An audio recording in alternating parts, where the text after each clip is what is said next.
What's up, guys? What's your Boy coming at you? Today is the day. The final video of the Tesla Turbine Trilogy series is over. It's done. This is it. This is my gas turbine video. My biggest point now is the next suggestion, how factored everything I said in the previous two videos a year ago can be applied here, and how this could be applied for next. This could be made into potentially the most thermodynamic efficient internal combustion engine of all time. How can I claim such an egregious thing?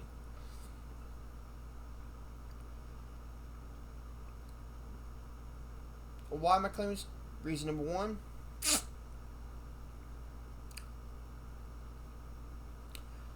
Tesla promised a high efficiency as a gas turbine as well as the steam turbine.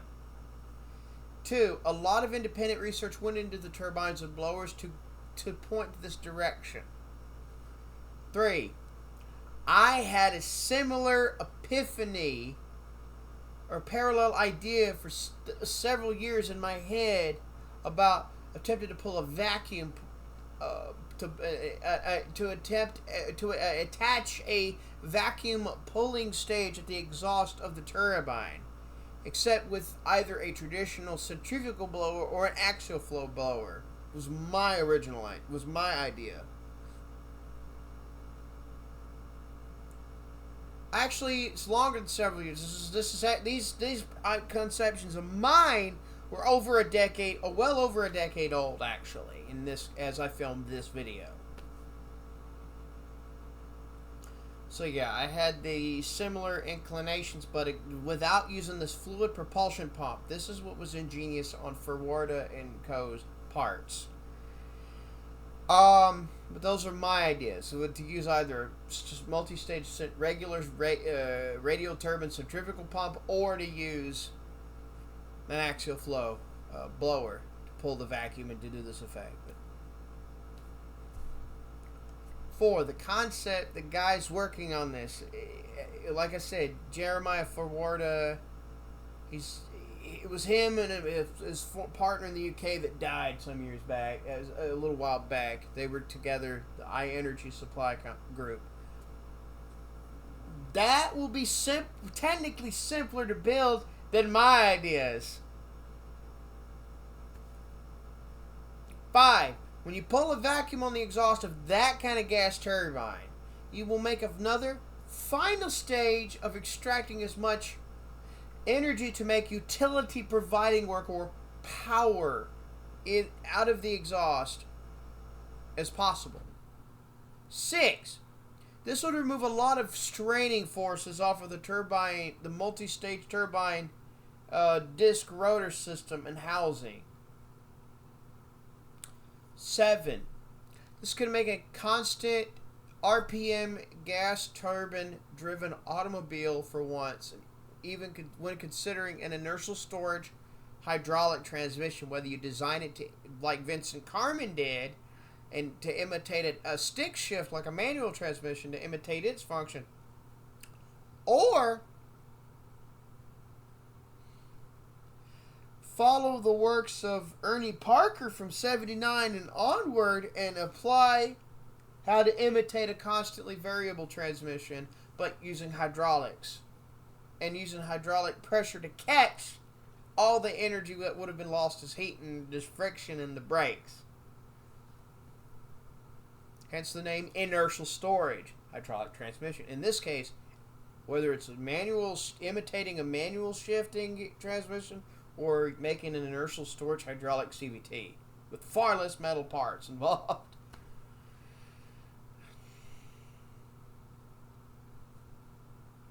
8. Exhaust gases could be a lot easier to manage.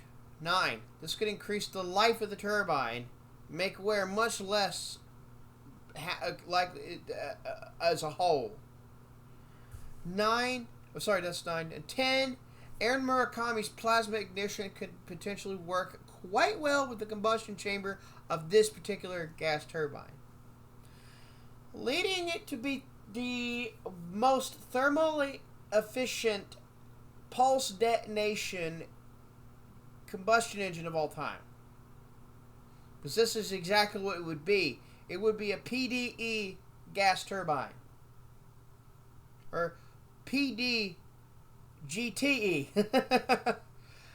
Pulse detonation gas turbine engine. Now, there are some challenges that need to be considered in this case that I will address. We need to emphasize the use of the same super alloys that are used in current gas turbines and thrusters to build the shaft, the discs, the rotor system, and housing.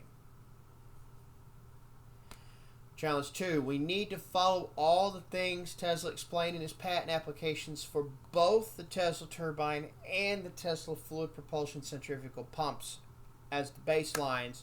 Then factor in the modern modeling methods for modeling the two machines in order to do the exact designing of this properly. 3. Builders need to make multiple stages of the Tesla turbine itself in order for the discs and rotor system to be able to harvest the heat and pressure rise from the fuel-air mixture, and it's being burned into a mixture of gases known as exhaust. Because the heat and pressure rise will be too much for a single stage to handle, let alone extract. That's all there is to it. 4.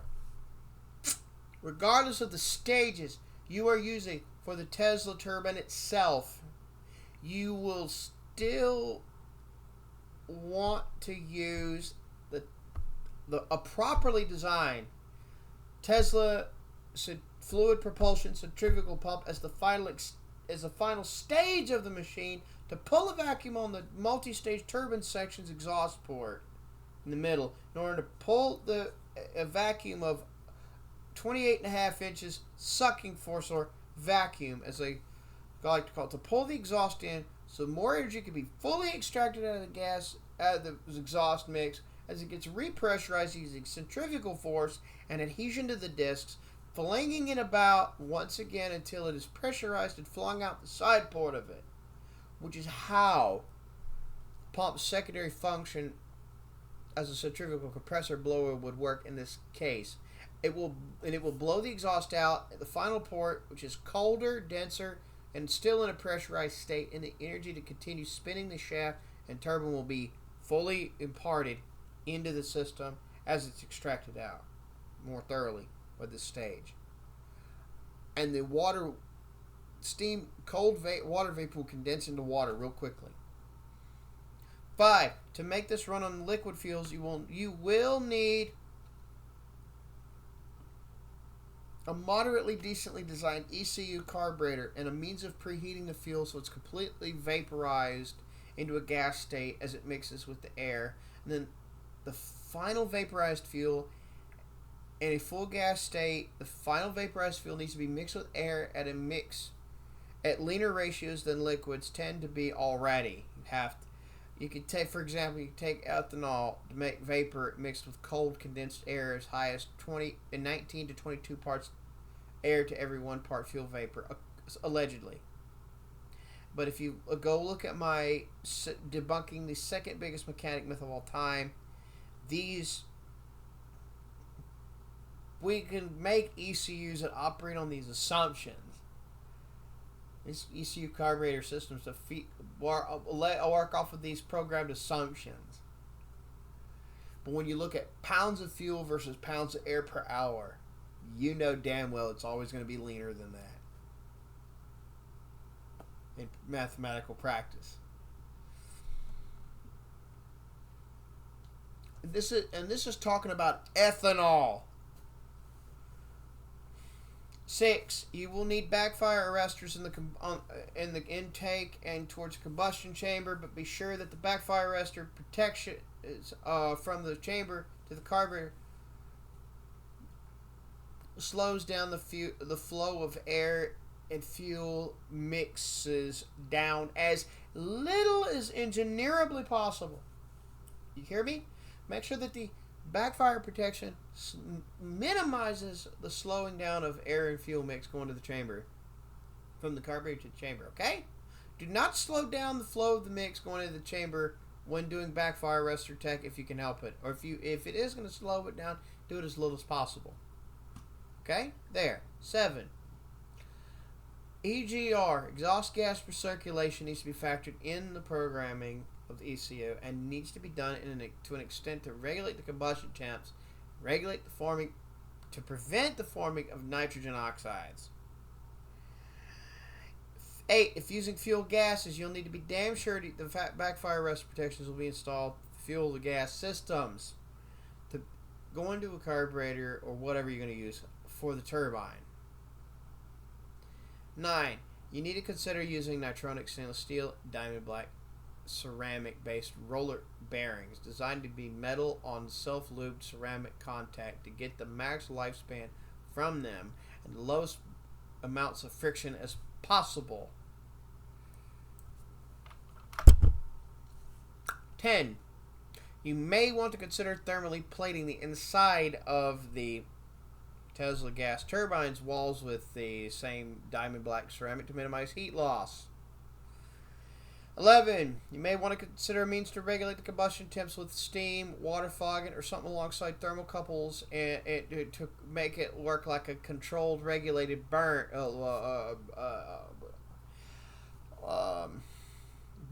of sorts, or like a preheated burner system. Think of something like the Cyclone engines, combustor systems, for example,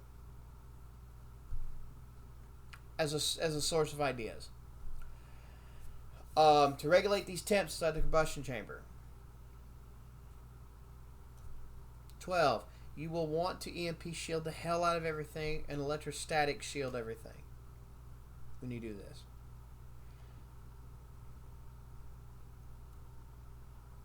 13. You will want to consider avoiding fuel oils for this engine, even kerosene or diesel, unless you want to make a plasma ignited fuel preheated combustor like the ones that they use on the fastest high-speed planes already. But you're gonna have to control the narrow down the fuel release to an extent to make a big ass air inlet, big as possible.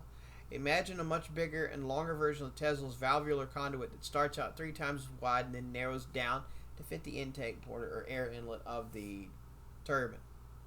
So it'll allow density and speed for the air to go up, as an idea of what I'm getting at. In other words, making a big ass Venturi effect happen as well, basically, to make the Venturi effect happen. So it'll speed up and go down. So to give you an idea of what I'm getting at in order to ensure the air is enough in amount and staying in one flow direction.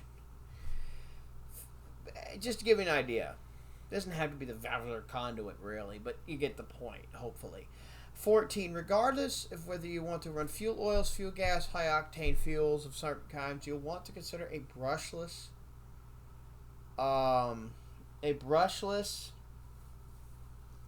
flux-switching magneto alternator spun by the turbine system to power the plasma ignition and use Aaron Murakami's ignition secrets presentations to give you a baseline of what you'll need to do for this plasma ignition. But this plasma ignition system needs to be powered again. Not just that type of alternator, but this flux switching magneto alternator that's able to be small enough to be compact, but potent enough to be able to power these ignition circuits fully. And from this magneto alternator to the start of the ignition circuits, it needs to be connected to relays and a switch that activates really fast and allows that allows the ignition circuits to generate plasma pulses as often as possible to keep the combustion going, have plasma pulses stabilize and strengthen the flame front as it burns the fuel up, which if you've seen Aaron Murakami's videos installing that kind of ignition to a Datsun gasoline pickup truck, the ignition ran much cool. The whole engine ran cooler. So plasma pulses to stabilize the flame front will possibly help regulate combustion temps as well, which is an efficiency factor to throw in. And with these considerations and challenges to figure out, I believe I'm done with my trilogy. Hope you enjoy. Thanks for watching. Yeah, this is just a surface scratching of the things we could do and work on to build up to the big point for the Tesla pulse detonation gas turbine engine. Take care of yourselves. Shrimp Po' Boy signing out.